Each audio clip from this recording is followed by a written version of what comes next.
Okay, I'm here with Masta, the legendary member of Juice Crew. Welcome to Poznań. So, Ace, what's going on in your life? Just a basic question at the beginning. I know that the Anthem album is out there, spraying in the air.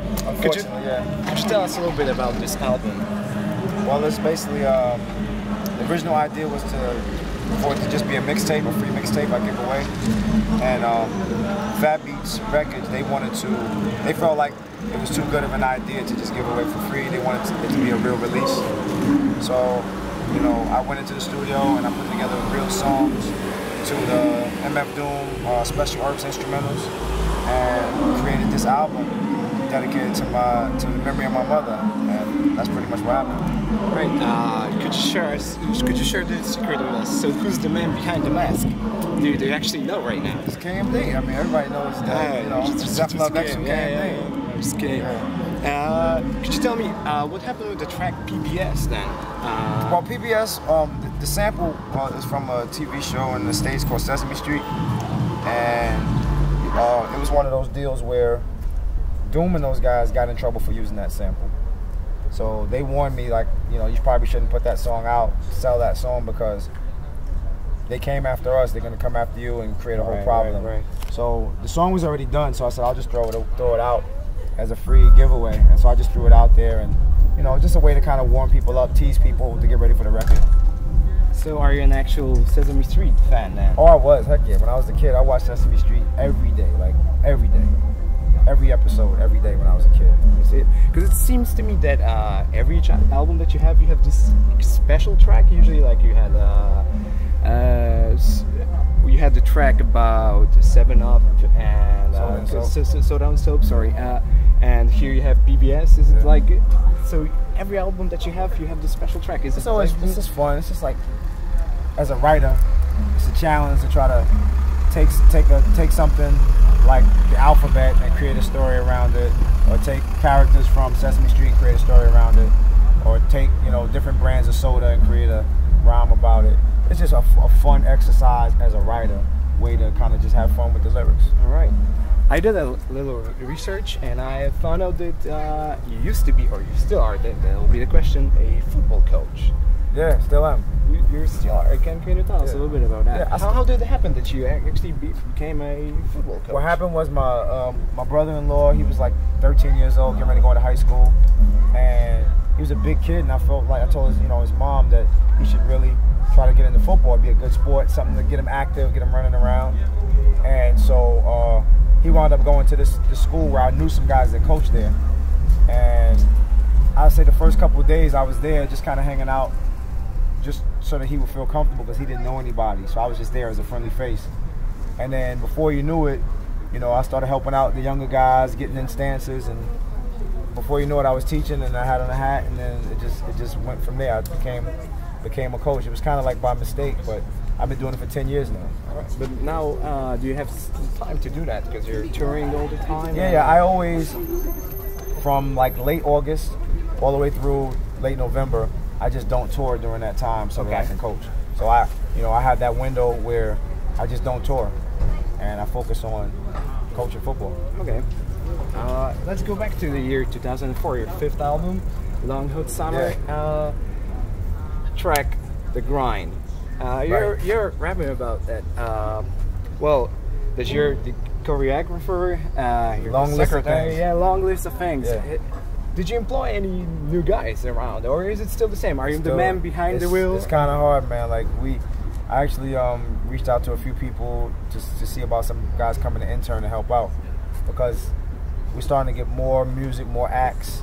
We have this group called the Bundys getting ready to come out, and I'm working my project. There's another act. I mean, so it used to be a 3-man show, me, my partner Filthy Rich, and my partner DJ Rob, but the 3 of us can't do everything. It's like impossible.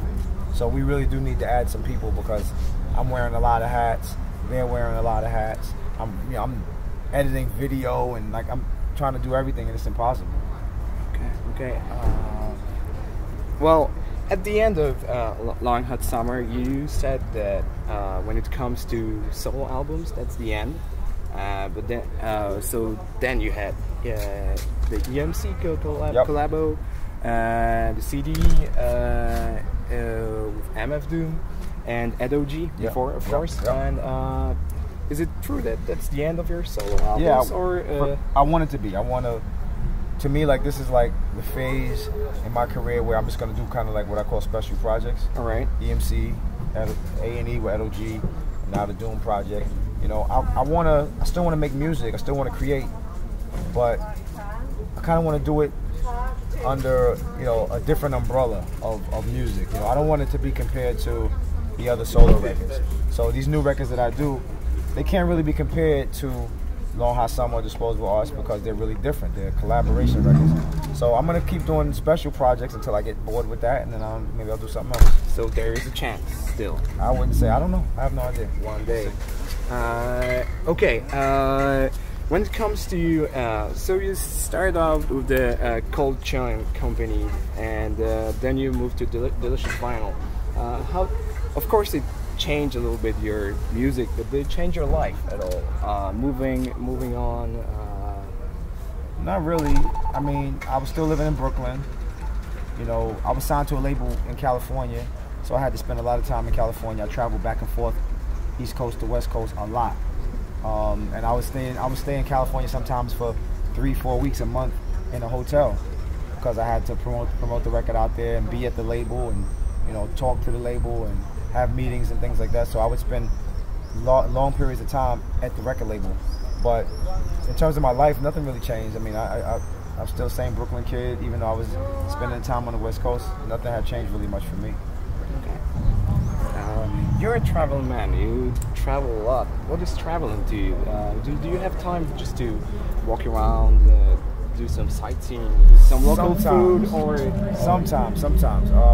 You know, these trips a lot of times they really boil down to checking into the hotel, maybe getting a bite to eat, going to sound check, back to the room, get ready for the show, and come do the show, go to bed, wake up early in the morning, jump in the van, drive to the next city.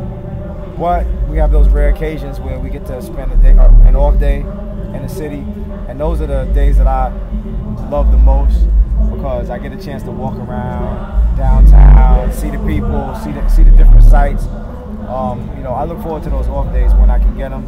This tour we only had 2 off days the whole tour, or 3, but and that's 3 days and 22 shows. So it's been a pretty rough run. So it's kind of hard to just walk around and. I mean, because you just don't have time. You're tired, you're sleepy, you gotta eat, you know. So off days are really where we get a chance to do that stuff. Okay.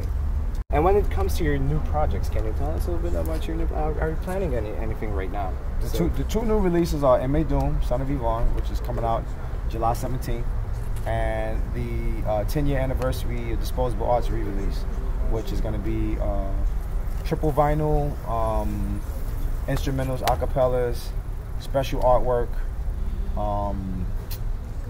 poster. Like it's gonna be a big package, a special limited edition package, and there'll be a 7-inch in there as well with me doing with a live band, doing a couple of the tracks from Disposable Arts. But it's gonna be a nice little package, a collector's edition. Great, because it's really hard to get when you buy it on eBay or exactly. Okay, well, I do have something for you. Those are not the keys for your new Chevy Blazer, because I know that was your first car, but I've got something for you over here. Do you have your magical bag with you? You do have it. I have it, yeah. So, this is some kind of special sugar. I know that children don't do that at home, actually. That's some brown sugar over here. I know that you always carry some sugar with you. Is it true? I do. I carry raw sugar. Yeah, so this is a real special thing over here. I hope you'll enjoy it. Well, thanks. You're welcome. That's cool. So, thank you very much for. I'm fine. That's good. Thank you very much for some time. Thanks for your time. Thanks for the interview. You got it, man. Big up Poland. Yeah. Peace. Thanks.